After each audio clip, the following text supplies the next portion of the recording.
जिस सरकारी telecom company BSNL को लेकर लोगों में यह धारणा बन गई थी कि अब बीएसएनएल का कुछ नहीं हो सकता और यह कंपनी जल्द बंद हो जाएगी, उस धारणा को इस सरकारी कंपनी ने तोड़ दिया है और आज देश में बीएसएनएल इज बैक की चर्चा हो रही है। पूरे 18 वर्षों के बाद बीएसएनएल ने लगातार दूसरी तिमाही में एक काफी अच्छा खासा मुनाफा कमाया है। अक्टूबर से दिसंबर 2024 की तिमाही में बीएसएनएल को 263 करोड़ रुपए का मुनाफा हुआ है और जनवरी से मार्च की आखिरी इस तिमाही में 280 करोड़ रुपए का मुनाफा हुआ है। बीएसएनएल ने इस मुनाफे के लिए 1, 2 या 3 नहीं बल्कि पूरे 18 वर्षों का लंबा इंतजार किया है। इतना मुनाफा बीएसएनएल को हुआ है, शायद थोड़ी देर के लिए आपको अपने कानों और आंखों पर यकीन नहीं होगा। इससे पहले वर्ष 2007 में बीएसएनएल को किसी तिमाही में आखिरी बार मुनाफा हुआ था और यह वो दौर था जब बीएसएनएल को टेलीकॉम इंडस्ट्री का राजा कहा जाता था। एक छत्र राज था बीएसएनएल का। वर्ष 2001 से 2007 के बीच बीएसएनएल कभी घाटे में नहीं रही और उसने 46,000 करोड़ रुपए का मुनाफा कमाया। जो लोग कहते थे कि बीएसएनएल वाले तो अब भी फाइलों में ही फंसे हैं, उनकी सोच को भी बीएसएनएल ने बदल दिया। बीएसएनएल के नेटवर्क अब पहले जैसे नहीं है कि आपको बात करने के लिए अपने घर की छत पर जाना पड़े और बात बात पर बात आपकी कम होगी और हेलो हेलो ज्यादा होगा। आपको मेरी आवाज आ रही है या नहीं, बात बात पर आपको यह कहना पड़ेगा।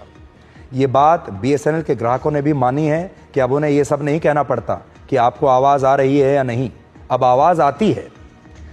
हमारे देश में कई ऐसे सरकारी संस्थान हैं जैसे बीएसएनएल, जैसे दूरदर्शन जहां आप इस समय मुझे देख रहे हैं, जैसे इसरो, जैसे स्टेट बैंक ऑफ इंडिया और ऐसे भी बहुत सारे सरकारी उपक्रम हैं जो हमारे देश की धड़कन है।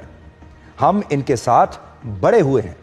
हो सकता है इनमें आपको ग्लैमर और चमक दमक कम दिखाई दे और इन्हें अपडेट होने में और इस नई रेस में नई तेज गति के साथ दौड़ने में हो सकता है कुछ वक्त लगे, लेकिन यही जो संस्थान है, याद रखिएगा, आपके सुख दुख के सच्चे साथी भी हैं और इन्होंने कभी भी आपसे मुनाफा नहीं कमाया, सिर्फ आपकी सेवा की है।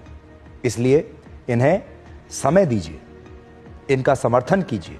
इस बात को समझिए कि इन सरकारी संस्थानों को अभी कुछ समय की आवश्यकता है और आपके साथ की और आपके विश्वास की आवश्यकता है।